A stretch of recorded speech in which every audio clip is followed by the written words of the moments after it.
Banking খাতকে দুর্নীতি ও অব্যবস্থাপনার অভিযোগে সাবেক ৩ গভর্নর ও সাবেক ৬ ডেপুটি গভর্নরের ব্যাংক হিসাব তলব করা হয়েছে। Bangladesh financial intelligence unit banking খাতের দুর্নীতি তদন্তে এই বড় পদক্ষেপ নিয়েছে। সাবেক এই ৩ গভর্নর হলেন ডক্টর আতিউর রহমান, ফজলে কবির ও আব্দুর রউফ তালুকদার। তারা আওয়ামী লীগের সরকারের ১৫ বছরের শাসনামলে দায়িত্বে ছিলেন।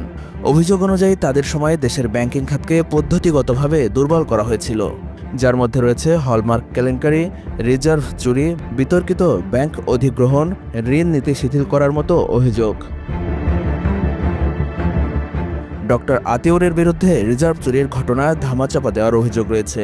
অন্যদিকে ফজলে কবিরের বিরুদ্ধে ইসলামী ব্যাংক দখলের সুযোগ দেওয়ার অভিযোগ, আর রউফ তালুকদারের বিরুদ্ধে ব্যবসায়ীদের সঙ্গে আতাত করে ঋণ বিতরণের অভিযোগ রয়েছে। এছাড়া ডেপুটি গভর্নরদের মধ্যে অনিয়মের অভিযোগও গুরুতর। কেউ ব্যাংক পরিদর্শন বন্ধ রেখেছিলেন, কেউ মানি লন্ডারিং ঠেকাতে ব্যর্থ, কেউ বৈদেশিক মুদ্রার বাজারে অস্থিরতা তৈরি করেছেন।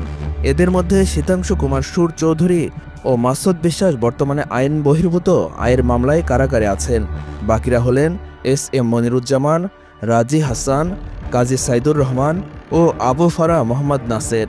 অন্যদিকে ৩ সাবেক গভর্নরের মধ্যে ডক্টর আতিউর রহমান দেশ ছেড়ে গেছেন বলে ধারণা করা হয়।